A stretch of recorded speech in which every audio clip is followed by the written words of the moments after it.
Yes breaking news చూస్తున్నాం. గోవాలో ఘోర అగ్ని ప్రమాదం జరిగింది. నార్త్ గోవాలోని అర్పోరా గ్రామంలో ఉన్న బర్చ్బాయ్ రోమియో లైన్ లైట్ క్లబ్ లో అర్ధరాత్రి సిలిండర్ పేలింది. అయితే ఈ ప్రమాదంలో 23 మంది మృతి చెందారు. మృతుల్లో 4 పర్యాటకులు ఉన్నారు. మిగతా వారంతా క్లబ్ సిబ్బందిగా గుర్తించారు. మృతుల్లో 3 మహిళలు కూడా ఉన్నారు. వారంతా కిచెన్ సిబ్బందిగా గుర్తించారు. మృతుల్లో 3 సజీవ దహనం అవగా 20 మందికి ఊపిరాడక చనిపోయారని పోలీసులు చెబుతున్నారు. ప్రమాదం జరిగిన నైట్ క్లబ్ రాజధాని పనాజీకి 25 కిలోమీటర్ల దూరంలో ఉంది. గత ఏడాది దీన్ని ప్రారంభించినట్టుగా అధికారులు స్పష్టం చేశారు. ఘటన తెలిసిన వెంటనే సీఎం సావంత్ దిగ్భ్రాంతిని వ్యక్తం చేశారు. ఇది దురదృష్టకర ఘటనగా ఆయన అభివర్ణించారు. మృతుల కుటుంబాలకు సానుభూతిని వ్యక్తం చేశారు సీఎం.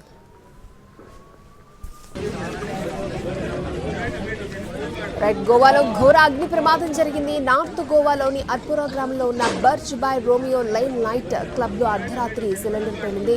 ప్రమాదంలో 23 మంది మృతి చెందారు. మృతుల్లో 4 పర్యాటకులు కూడా ఉన్నట్టుగా తెలుస్తోంది. పూర్తి డీటెయిల్స్ తెలుసుకుందాం. మా ప్రతినిధి రాజు మనకి అందుబాటులో ఉన్నారు. రాజు, మృతుల్లో 4 పర్యాటకులు ఉన్నట్టు తెలుస్తోంది. ఆ పర్యాటకుల వివరాలు తెలిసాయా? పరిస్థితి ఏంటి?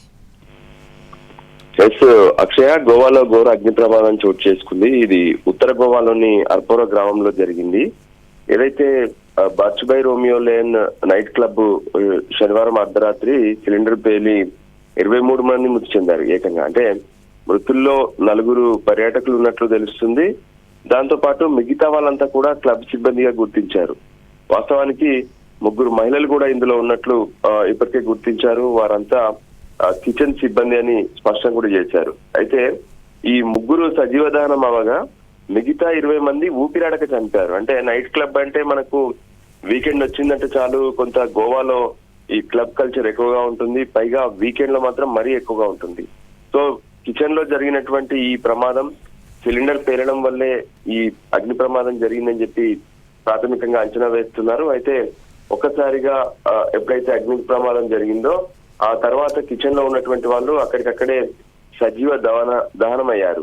కానీ ఇక మిగతా ఎవరైతే పర్యాటకులు ఉన్నారో వాళ్ళందరికీ ఊపిరాడక, అంటే మిగతా సిబ్బంది వీళ్ళందరూ కూడా ఊపిరాడకే చనిపోయినట్టుగా తెలుస్తుంది. మరోవైపు కొంతమంది ఇందులోంచి తప్పించుకొని బయటకు కూడా వెళ్ళిపోయారు. కానీ మిగతా వాళ్ళందరూ అక్కడి నుంచి బయటికి వెళ్ళలేక దట్టమైనటువంటి పొగలో ఊపిరాడక చనిపోయినటువంటి పరిస్థితి కనిపిస్తుంది.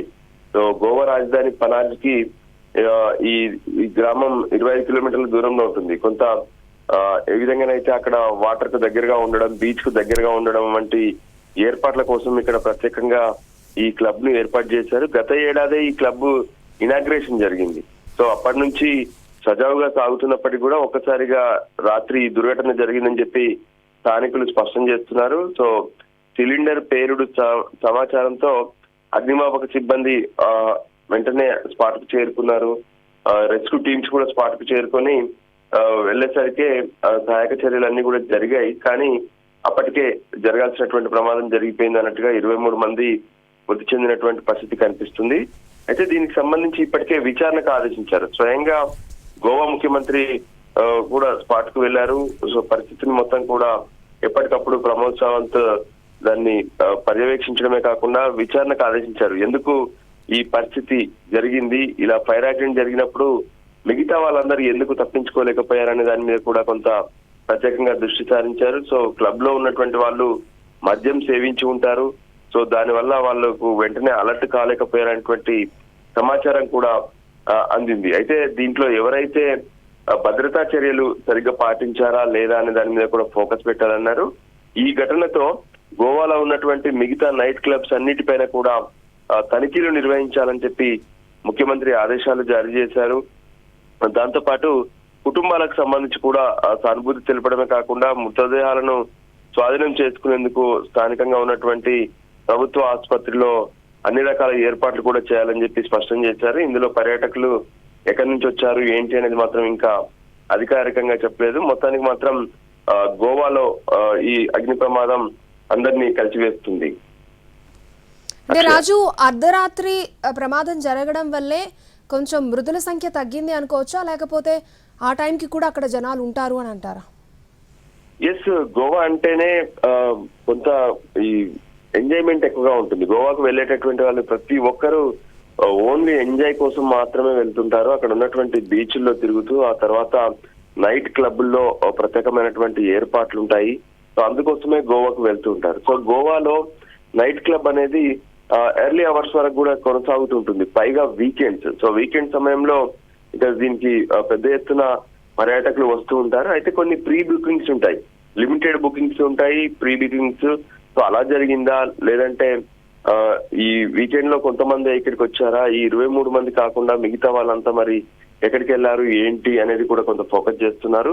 సో పర్యాటకులు అక్కడే ఉండడము, సిబ్బంది కూడా ఎక్కువగా ఇక్కడ మృతి చెందడం మాత్రం అంటే వాళ్ళు వెళ్ళిపోయి ఉంటారా, లేదంటే ఇక్కడ ఉన్నది పర్యాటకులు మాత్రం కొంతమంది వచ్చారన్న దాని మీద కూడా ఇప్పటికే పోలీసులు కేసు నమోదు చేసి దర్యాప్తు చేస్తున్నారు. సో ఏది ఏమైనా గోవాలో జరిగినటువంటి ఈ నైట్ క్లబ్ లో జరిగినటువంటి ప్రమాదం పైన అటు ముఖ్యమంత్రితో పాటు స్థానిక ఎమ్మెల్యేలు, అక్కడ ఉన్నటువంటి గోవాలో ఉన్నటువంటి ఇతర క్లబ్ యాజమాన్యాలు కూడా దిగ్భ్రాంతి వ్యక్తం చేస్తున్నాయి. అయితే ఇటువంటి ఘటనలు జరగకుండా మాత్రం గోవాలో ఉన్నటువంటి అన్ని నైట్ క్లబ్స్ తో పాటు ఇతర క్లబ్స్ పైన కూడా చర్యలు తీసుకుంటామని చెప్పి ఇప్పటికే ముఖ్యమంత్రి కూడా స్పష్టం చేశారు.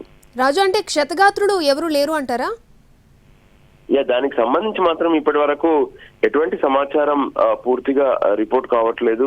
సో అర్ధరాత్రి ఘటన జరిగిన తర్వాత అందులో ఉన్నటువంటి వాళ్ళు మొత్తం అంటే ఏదైతే కిచెన్ లో ఉన్నటువంటి వాళ్ళు 3, మరోవైపు ఇక్కడ ఉన్నటువంటి వాళ్ళు మిగతా ఏదైతే టోటల్ గా మొత్తం 23 మందిలో 3 వాళ్ళు పోను 20 మందిలో సిబ్బందితో పాటు మరికొంతమంది పర్యాటకులు కూడా ఉన్నారని చెప్తున్నారు. సో దానికి సంబంధించి కొంత పూర్తి వివరాలు ఇప్పుడు కొంత పోలీస్ ఇన్వెస్టిగేషన్, దాంతో పాటు పోస్ట్ మార్టమ్స్ ఇవన్నీ జరుగుతుంటే తెలిసే అవకాశాలు కనిపిస్తున్నాయి. దానికి అనుగుణంగానే అంటే 3 మాత్రమే సజీవదానం అయ్యారు, మిగతా వాళ్ళు పొగలోనే అంటే ఊపిరి ఆడక వాళ్ళు ఉండండి, మళ్ళీ మీతో మాట్లాడే ప్రయత్నం చేస్తాం.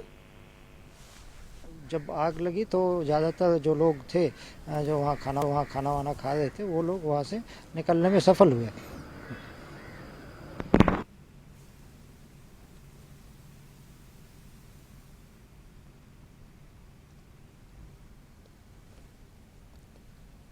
రైట్ రాజు, చెప్పండి. ఈ పరిస్థితిని మొత్తం కూడా ఖచ్చితంగా ఏ విధంగానైతే అక్కడ ఉన్నటువంటి పోలీసు అధికారులు ఇప్పటికే ఇన్వెస్టిగేషన్ ను ప్రారంభిస్తున్నామని చెప్పారు. సో దాని తర్వాత ఎంతమంది ఉన్నారు ఏంటి, ఎంతమంది ఎంట్రీ నిన్న నైట్ బుక్ అయింది, సో ఎవరైనా గాయాలతో బయటపడ్డటువంటి వాళ్ళు ఉన్నారా, లేదంటే మొత్తం ఈ 23 మంది లోపల ఉన్నారనే దాని మీద కూడా దర్యాప్తు చేస్తున్నారు. సో ఇప్పటికే ఏవైతే మృతదేహాలు ఉన్నాయో వాటన్నిటిని కూడా నైట్ క్లబ్ నుంచి షిఫ్ట్ చేశారు, వాటిని దగ్గరలో ఉన్నటువంటి ప్రభుత్వ ఆసుపత్రికి తరలించారు, అక్కడి నుంచి బంధువులకు అప్పగించాలనేటువంటి సమాచారాన్ని కూడా స్పష్టం చేశారు. దానికి అనుగుణంగా గోవాలో ఉన్నటువంటి పర్యాటకులందరూ కూడా కొంత టెన్షన్ పడుతున్నారు. అంటే కొంత ఉత్సాహం కోసము అండ్ ఎంజాయ్మెంట్ కోసం వచ్చినటువంటి పరిస్థితుల్లో ఇటువంటి ఘటనలు జరగడం ప్రతి ఒక్కరు కూడా కలిసివేసేటటువంటి అంశంగానే చూస్తున్నారు. సో ఎందుకు ఇలా జరిగింది, వాస్తవానికి ఫైర్ ఎగ్జిట్స్ కానీ ఇవన్నీ కూడా ఉండాల్సినటువంటి అవసరం ఉంటుంది. అవన్నీ లేకపోవడం వల్ల ఇది జరిగిందా, అంతేకాదు ఖచ్చితంగా అక్కడ కొంత ఈ మ్యూజిక్ పెట్టి ఎంజాయ్మెంట్ కూడా ఉంటుంది, అందులో లైటింగ్ కూడా తక్కువగా ఉంటుంది ఇన్సైడ్ క్లబ్బుల్లో. మరి ఆ పరిస్థితుల్లో బ్లాస్టింగ్ జరిగినప్పుడు పొగ వస్తున్నటువంటి క్రమంలో వాళ్ళను సేఫ్ చేసేటటువంటి ప్రయత్నం కానీ అలార్మింగ్ పెట్టడం కానీ ఇటువంటివి ఏమీ లేకపోవడం వల్లే ఇది జరిగి ఉంటుందనే దాని మీద కూడా ఒకవైపు పోలీసులు ఫోకస్ పెట్టారు. అక్షయ, అంటే రాజు, మనం చూస్తున్న విజువల్లో పూర్తిగా కాలి బూడిదైంది, దట్టు మనకి సింగిల్ గా కనిపిస్తుంది. సో సింగిల్ గా ఆ నైట్ క్లబ్ ఉండడం వల్లే ప్రమాద తీవ్రత తగ్గింది అనుకోవచ్చా? ఇది మాత్రం ఖచ్చితంగా నిజమే. ఎందుకంటే పక్కన ఉన్నటువంటి దేనికి కూడా ఈ ఇక్కడ ఉన్నటువంటి క్లబ్ ఎఫెక్ట్ పడలేదు. అంటే ఇక్కడ ఉన్నటువంటి ఏదైతే గోవాలో ఉన్నటువంటి ఈ బీచ్ కు దగ్గరలో నిర్మించారు అది కూడా ఆర్పోరా గ్రామం. సో ఇది కొంత దూరంగా ఉంటుంది, 25 కిలోమీటర్లు పనాజికి దూరంగా ఉంటుంది ఏదైతే గోవా రాజధాని. సో ఇండివిజువల్ గా పెట్టారు. అంటే గోవాలో కొన్ని రిసార్ట్స్ కానీ దాంతో పాటు క్లబ్లు కానీ ఒక ప్రత్యేకంగా నిర్మించాలనుకుంటారు. ఎందుకంటే వచ్చేటటువంటి పర్యాటకులను ఆకర్షించేందుకు ఎటువంటి డిస్టర్బ్ లేకుండా మీకు లోన్లీగా ఉంటుంది, ప్రత్యేకంగా ఉంటుంది, ఎంజాయ్ చేసుకోవచ్చు అన్నట్టుగా వాళ్ళు ఏర్పాట్లు చేస్తుంటారు. సో అటువంటి క్రమంలోనే ఇక్కడ కూడా ఈ నైట్ క్లబ్ ను నిర్మించినట్టుగా తెలుస్తుంది. సో 1 year బ్యాక్ ఇది ఇనాగ్రేషన్ కూడా జరిగింది.